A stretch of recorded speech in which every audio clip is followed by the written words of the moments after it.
My name is Anne and welcome to another video. In this video, I'm going to be going through how I planned my destination wedding in Santorini. I'm going to be sharing all my tips and hacks and all the research that I did in the last 8 months of planning the wedding. I just got married this year and I found the whole thing quite stress-free because I did a lot of research. So I wanted to share with you guys it all in one video, how to do that too. I'll share what to do, in what order, all the legalities. I've just went through this and it's all fresh in my mind. If you're finding this video at the start of your wedding planning journey, you are so lucky. I'm going to give you the full blueprint so you can have a super smooth wedding planning process like I did, and I'll give you all the tips to avoid any stress that might be related to wedding planning. If you're already near the end for your wedding planning process for your destination wedding, don't worry, there's still loads of tips and tricks I have, even up to when you get on the plane. So stay tuned and get your pen and notepad ready. So a quick background on my wedding. I got married in Santorini this year. I'll insert some pictures around here somewhere to show you, give you a little glimpse on how the day was. It was the most amazing day of our lives. Even all our closest friends and families also said it was the best day. It was the most amazing family trip. Memories we made were so precious. I would recommend it to anyone to have a destination wedding. Without further ado, let's just go straight into the video. Let's go into why we chose to have a destination wedding. First of all, we absolutely love traveling, and the idea of having a big holiday with all of our nearest and dearest was just amazing to us. If we'd chosen to get married in the UK, it would have had to be quite a big wedding. We'd have had a lot of pressure to invite a lot of people who we may not necessarily want to be there. We only wanted it to be our closest people there with us in Santorini. And we just wanted to take away that pressure to have to invite everyone. Also, every single person tells you that your wedding day flies by, and we wanted to make it drag on as long as physically possible, so we made it a whole week, and it was the most fantastic idea that we've ever had. If you are on the fence on whether you should do a destination wedding or not, I would say 100% go for it. I don't know anyone who's had a destination wedding and regretted it. Step one is to decide on a destination. I picked somewhere that I really wanted to go. My husband and I have always wanted to go to Santorini, and we've just never been. And the wedding photos that we saw of Santorini were just breathtaking and made the decision for us. It really helps to pick somewhere that people want to go anyway. When we picked Santorini, it was really easy for everyone to get on board because it's somewhere that everyone kind of wants to go, and it's a very desirable location. So it's important to bear in mind, if you do decide to go with somewhere like the Maldives, it'll be absolutely beautiful and breathtaking, but you need to understand that lots of people won't be able to afford that. So if you pick somewhere very expensive, and to be honest, we picked Santorini, which was quite expensive for people to get there and to book hotels and flights. It's quite an expensive destination. So we were very aware of that, and we knew that not everyone would be able to come. So I think if you pick somewhere, like if you picked Bora Bora, it's beautiful, but you've just got to understand that you might have to elope if no one else can afford to go out with you. It's so important to consider other people. Even though it's your day, you can have it however you like, but not everyone might be able to come along with you. My husband and I had never been to Santorini before the wedding week. We just flew there for the first time the week of our wedding, and we just trusted the process and how we were able to do it remotely, plan everything from overseas. I'm going to share with you in this video. It was most of our guests' first time also in Santorini, which made it so unique and so special to have this big holiday and an experience with everyone that we love. The venue we picked was El Viento. I'll insert some photos, and it was absolutely perfect. Everything was beyond our wildest dreams. And if you're getting married in Santorini, keep watching because I'm going to give you all the information that you need. Before you start anything, you need a venue and a date. For most people, they pick the venue and then they allow the venue to decide the date depending on availability, which is absolutely great. However, we wanted a specific date. I really wanted the 7th of the 7th because 7 is my lucky number and my favorite number.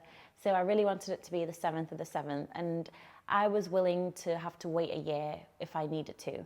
So if you're really, really set on a specific date, it's important to note that you might actually have to wait for the following year if nothing's available on that date. However, if you're a little bit more flexible on your dates and you're more really wanting a specific venue, then that is fantastic. But it's still important to keep an eye on dates because they're really important. For example, if you pick a time during peak summer holidays where flights and accommodation is really expensive, you're going to really limit the amount of people who can actually afford to come.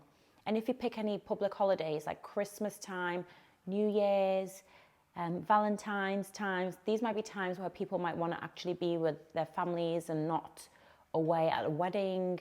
So you need to bear that in mind because that might also reduce the amount of people who can actually come. You also need to consider your destination. What is the weather going to be like there? And you need to pick the time of year that works best with your chosen destination. For us, we picked a time of year during school time so that the flight and accommodation would be a lot cheaper for our guests.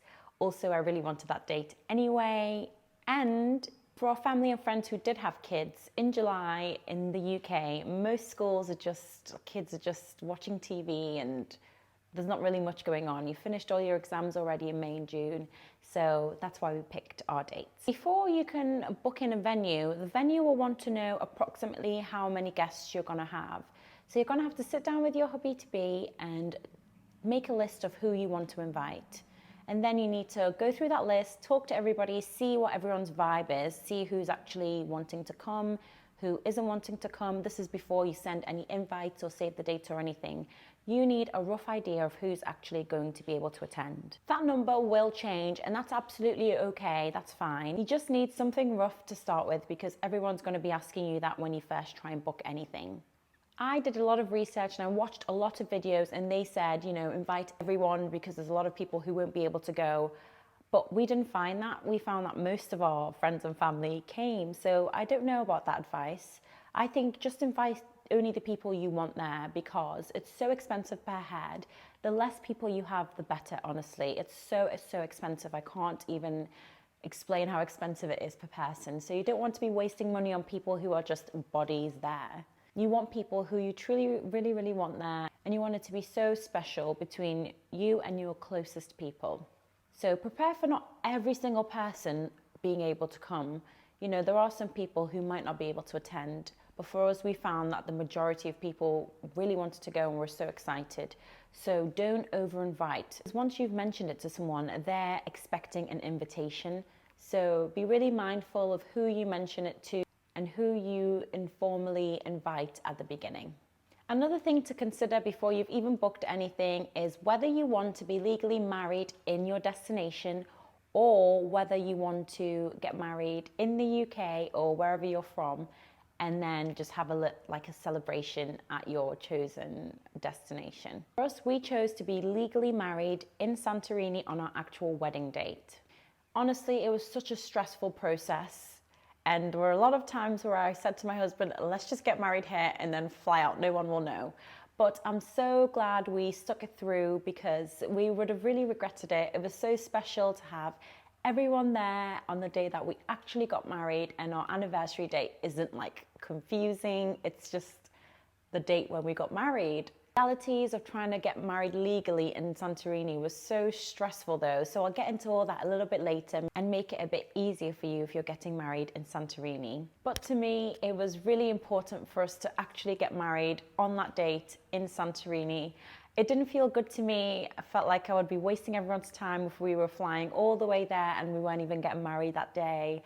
And it just didn't feel good. It felt like a bit fraudulent. But I'm completely understanding of people who do need to get married in advance of flying. For one, it was very expensive to get all the documents that were required. Again, I'll get into that a little bit later, but it cost us almost £1,000 to get all the documents that we needed. So that's quite a lot of money that doesn't need to be spent if you just did it in the UK. Our costs were so high because we needed everything really quickly, which hopefully will not happen to you after you've watched this video. Also, you need to realize that some countries you actually can't get legally married there. Like for example, if you chose somewhere in Spain, I don't think you can get married in Spain until you've been living there like a few months or years or something. So you need to look at the little small print before you book the venue, look into the country, See if you can legally get married there if that's what you decide to do. And if you can't, you need to know that you're going to have to do the wedding before you fly out. So all these things are things to consider before you even book the venue. When you've done all that, as soon as possible, start looking at venues if you know that you want to get married within the next 2 or 3 years. The venues get booked out years in advance. We were so lucky. So we planned our wedding within 8 months, and there was only 2 destinations I was thinking of. I was thinking of Italy and Santorini. And then I fell in love with Santorini, and Italy was gone. And within Santorini, there was only 2 venues that I really, really wanted, and it had to be those 2 venues. And remember, I already had a specific date in mind, so I made it really tough on myself. And we didn't have the timeline of 8 months. It has to be 8 months. So I was willing to wait maybe to the following year if I needed to. Both of those venues were booked when I first started looking, but so luckily, someone dropped out of one of the venues, which was the one I ended up choosing, El Viento, and it was perfect. All the stars aligned. I'm really aware that that was just really lucky. For most people, you're not going to get someone cancelling, and you just need to look as early and as soon as you can in case you need to wait. So after you found the venue you like, before you do anything, you need to think about budget. Whatever you think it's going to cost more. And everyone says destination weddings are cheaper. I absolutely don't think that they are. There are ways to do it cheaper, but if you're like me and you wanted the top food, the top of the drinks package, the top package of everything, the best photographer, then it's not going to be cheap for you. Our budget was absolutely out of the window. There are ways to do a beautiful destination wedding for a really, really good price. But if you really need to stick to your budget and not get yourself in debt over a wedding, which I think is absolutely ridiculous, do not get into debt over a wedding. Just budget well. And if you really want to stick within that budget, you need to factor in that everything costs more than you think it costs. I would say to leave at least 20% of your budget as a buffer for anything extra that crops up. So say you have a £30,000 budget, you need to say that in your mind, just think our budget is 25,000. So that gives you an extra £5,000 buffer for all the extra things that crop up during wedding planning. Once you've got your budget and a venue in mind, go ahead and see if they align and you can afford that, and then get that venue booked in. Pay your deposit, get it booked. When the venue's booked, you're absolutely going to need a wedding planner. It's mandatory, non-negotiable if you're having a destination wedding. Most people say that you should get your wedding planner first and then book the venue, but I disagree. I did a lot of research and I think it's better to get the venue first. That's what I did, and it was perfect, just because some venues have their own in-house planner, and it's better to use a planner who knows the venue very, very well, because they know what comes with the venue. They know which vendors work best with that venue, which vendors do not work well with that venue. They know what decor looks good in that space. They know all the angles in that space. So it's better to have a wedding planner who is very, very familiar with that venue. These days there's Instagram, Pinterest, TripAdvisor, so you can look into all these things, find all the vendors yourself, and feel like you don't even need a wedding planner. But you absolutely need one, because especially if you don't speak the local language, a lot of the people in Santorini, a lot of the vendors didn't even speak English. So without my wedding planner, I wouldn't have even been able to book them. Like our officiant, for example, his English was absolutely awful. It wasn't very good. So we would have really struggled to get booked in with him if we didn't have the planner. Another thing why my wedding planner was priceless to me was all the legalities on wedding planning abroad. It was so stressful, and without her, I absolutely would not have been able to do it. She liaised with the town hall for me because she needed to ask them all the questions to make sure we were doing everything correctly. And you also need someone there on the day to take care of everything, make sure things run smoothly, because if you're coming from abroad and you're trying to put that onto a family member, or you're trying to do it yourself, you're not going to enjoy your wedding day. So you really need someone who is going to make sure everyone turns up on time and everything happens as it should. I think that you should get a planner based in the country that you are getting married in for all of those reasons I've just given. And in some small circumstances, it might be actually better for you to get the planner first. For example, if you've decided on a country, but you have no idea where to even start with looking at venues and it all already seems very overwhelming, then get your planner first, and then she will help you, or he will help you go through all the different venues and decide which one is best for you. But if you're like me and I really wanted to pick the venue myself, I knew exactly what I wanted, so I didn't really need a planner for that side of things. I needed a planner for everything else that wedding planning comes with. So once your venue is booked, your wedding planner is booked, you can really start the planning. You need to immediately send out your save the dates to all the people who you want to invite. Send them out so everyone can start booking their flights, their accommodation. People can start looking if they can even go, they can afford it. And that gives you a good idea of who actually is coming as well. So once everything is booked, send out your save the dates as early as you can, because with destination weddings, you need to give people as much notice as you can. Like I've mentioned, I got married within a year of getting engaged, so I wasn't able to give my guests as much notice as I would have liked. But if you have a bit more time, definitely give them that year or year and a half even notice so that they can save up and be ready to come away with you for your wedding. Next step is to get your photographer and videographer booked. As you can imagine, there's only a certain amount of photographers and videographers in every country, and there are multiple weddings happening on the same day as yours because there are so many venues. So you need to make sure you get in there early and you get the photographer or videographer that you want. Weddings are extremely expensive, and it's just one day.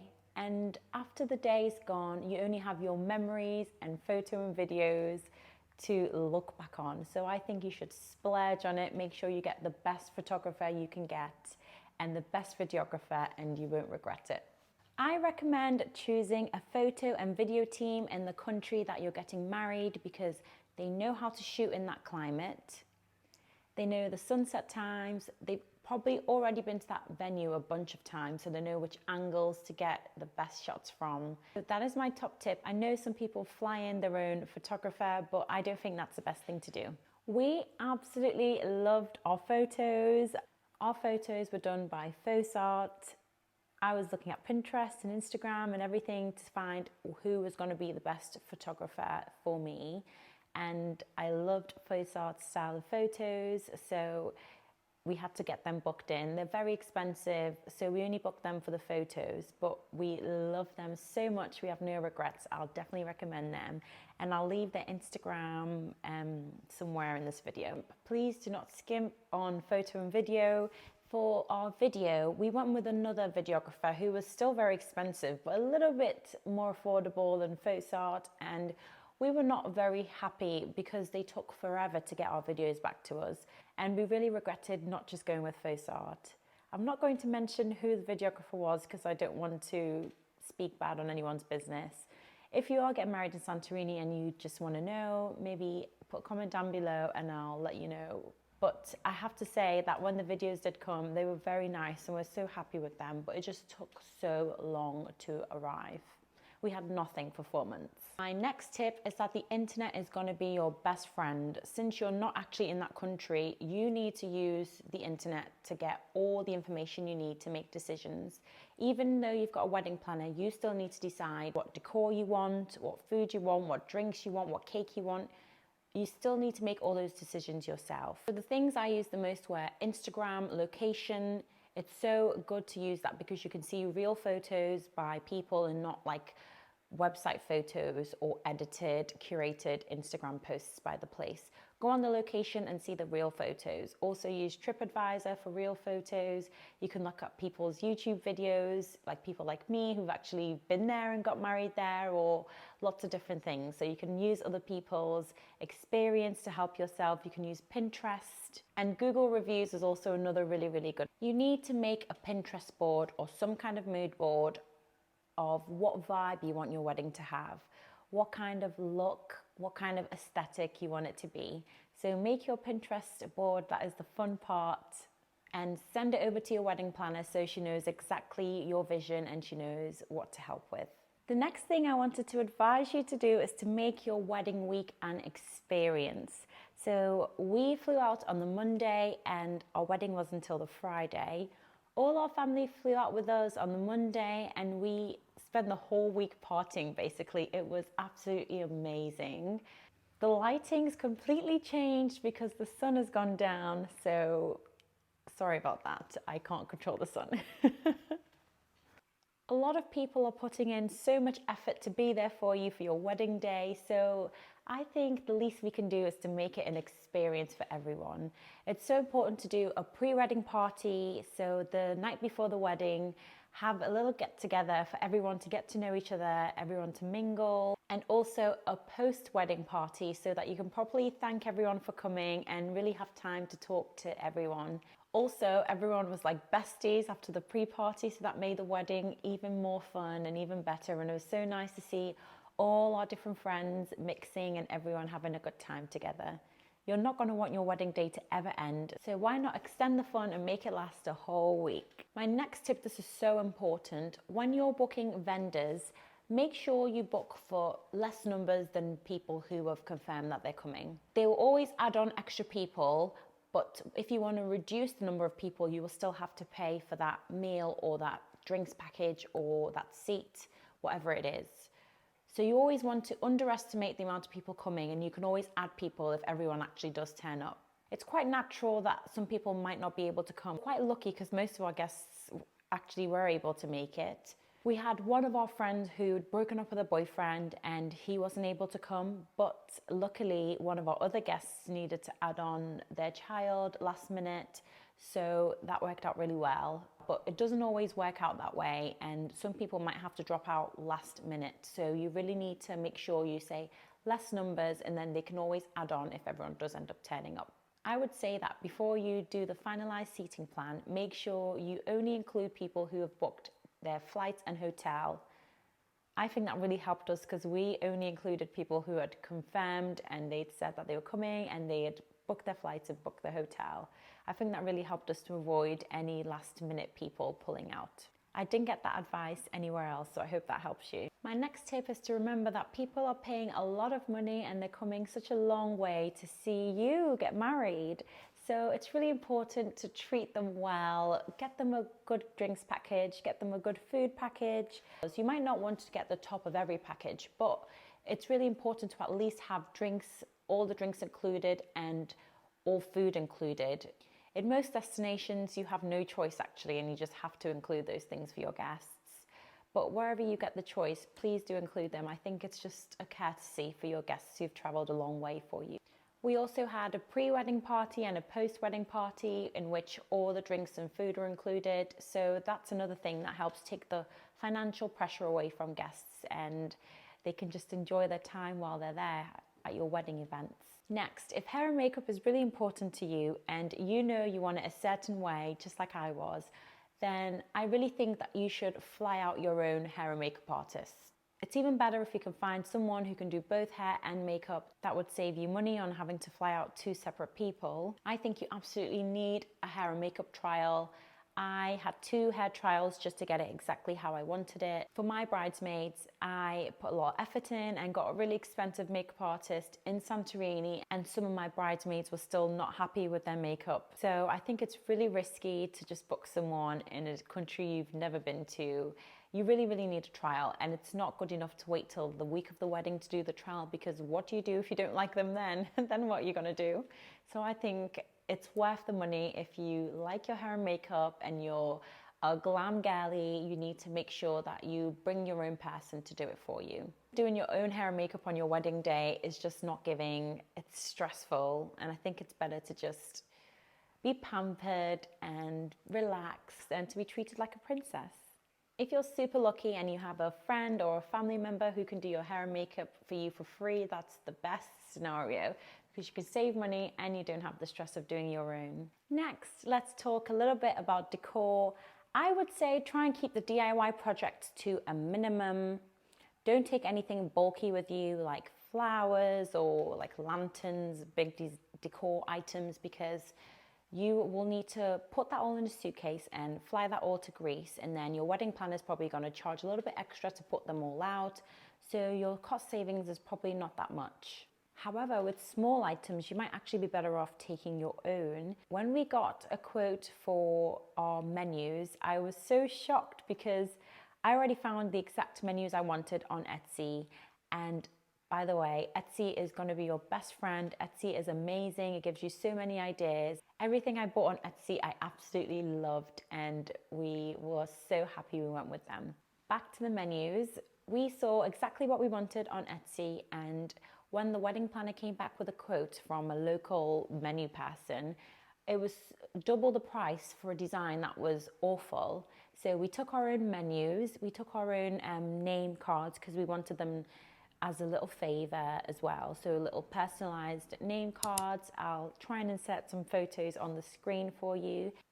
We took our own guest book, and we wanted it to be a photo guest book. So we took the camera and all the other bits that it goes with. We took our own fans because the fans were like 1/10 of the price in the UK and they weren't too bulky. So we took a few things over. I think you need to look at the pros and cons and see what would be better for you. Let's get into the legal documents. So all this info is current as of July 2023 when I got married, and it only applies to Santorini. So if you're not thinking about getting married in Santorini, you have another destination in mind, you can go ahead and skip this little part of the video. So there are 4 documents that you need. You need your passport, you need your birth certificates, and you need a document called a CNI, which is a certificate of no impediment, something like that. And you need any divorce documents that you may have. If you have any change of name documents, anything like that, you'll have to add that all in there. The CNI was our biggest headache. It's a document that says that you are free to get married abroad and that you're not already married here in the UK. We were told that all the documents need to be dated within 3 months of the wedding. So we didn't really start looking at the legal document side of things until 3 months before our wedding, because they all need to be dated within 3 months anyway. However, what no one told us was how long the CNI was going to take and what an ordeal it was. With the CNI, you first need to get an appointment, which can take up to a month to get an appointment. And then once you have the appointment, you need to go in, see someone. They ask you a few questions about your marriage, about your husband-to-be, and then they have to put it out for 28 days, wait to make sure like no one says that they're married to you or whatever. And then after 28 days, you then get your certificate. After you get the certificate, there's a few other things you need. You need an apostille stamp, and you need to get the document translated. So do you see how 3 months is just not enough at all to get this document ready for your wedding? Plus, all the documents need to be ready like a good few weeks before the wedding to present to the town hall. All of the documents need an apostille stamp, and that stamp just says that the document is legal, it's a true UK document and can be used abroad. So that's what it is. Whatever country you're coming from to get married in Santorini, you will need to have an apostille stamp on all of your documents. And again, that takes time. So we ended up having to get everything expedited, everything quick, because we did not have time. And the only thing that you cannot speed up is the CNI. So if you're not going to do anything else in advance, at least get the CNI 5 months in advance, start planning and get that appointment for 4 months before your wedding.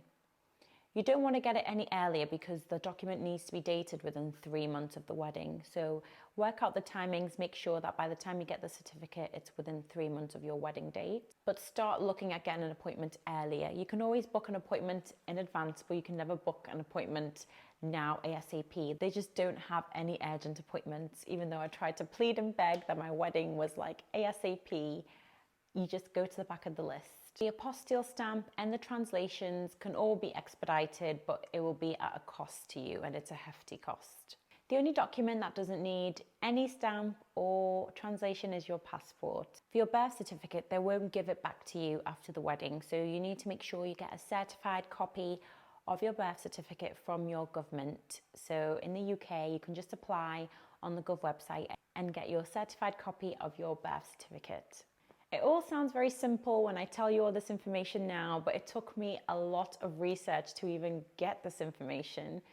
and you're welcome. Next, I've just got a few handy tips to help you throughout the wedding planning process. So the first one is to get organized. Start making your wedding day itinerary and timeline, wedding week itinerary and timeline, all your different checklists to remember what to pack, to remember what to have with you on the wedding day. You need to start giving all your bridesmaids jobs. They need to all have jobs. I'm actually going to be doing a separate video on just general wedding advice and tips. So make sure you check that one out. The next thing is to make a wedding website, and we actually also made a little wedding weekend itinerary, like a summary sheet to just send to everyone. It was a digital one. I think we did it on Canva, and that was really, really helpful because people ask the same questions like over and over, and everyone's asking the same stuff. So if anyone has any questions, you can just send them that sheet, send them the wedding website, and all the information is on there. On the wedding website, you can put like where the pre-party is, where the wedding is, where the post-party is. If you've arranged any transport, you can put that in there, and you can tell them about what food is included, what drinks are included, where you recommend to stay. So it really helps guests and saves you having to say it over and over and over. Next thing is to have a decoy engagement ring. You want to get your real engagement ring cleaned before you fly out and not wear it again until your wedding day. So it's nice and fresh for all the photos, because you're going to get a lot of close-ups on your ring on your wedding day, and you don't want any sun cream or like after sun or anything like that in your ring. I got a decoy ring, and it was the best idea for the first few days because we were in our wedding destination for a few days before the wedding. So I had something to wear on my finger, but then my real ring was clean. Also, when you're flying out, make sure you have an AirTag in your case. I think that's a travel hack in general, full stop. But the first time we did it was for our wedding, because I was so scared in case my dress went missing or my shoes were missing, because I had multiple dresses because it was a lot of events happening for my wedding week.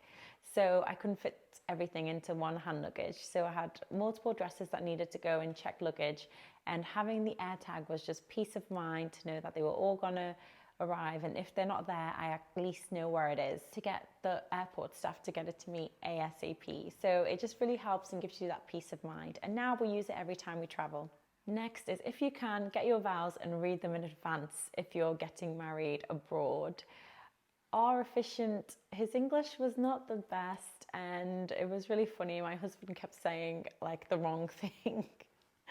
So it would have helped if he'd had that to read beforehand, so he at least knew what he was gonna say. But on the other hand, I don't know if it made it more beautiful, because we were experiencing everything for the first time, and it was quite lovely, so I don't know. But I think it would have helped him to pronounce things better if he'd at least seen it beforehand. My next thing is, if you want a big poofy dress, go for it. I had so many people saying, oh, you need to wear a slim dress, don't you, for a destination wedding? You're going to be so warm. And the truth is, you're going to be warm regardless of what you wear. So I did both. I wanted a big princess dress. I wanted that big Vera Wang dress, and that's exactly what I did.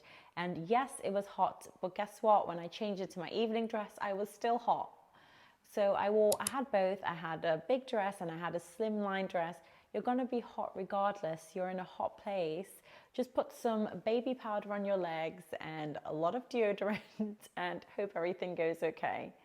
But I just wanted to say, if you want a big dress and that's what you really, really want, go for it. Just because you're having a destination wedding doesn't mean you don't get to have your big princess moment. And my final tip for you guys is to make sure that everyone has checked their passports before you travel. My brother-in-law's passport went missing the week before the wedding, and it was such a drama. We didn't think he was going to make it. He had to fly to Ireland to get a new passport. It was a big drama. But he sorted it all out. Everything was fine. He ended up coming. We had the best time.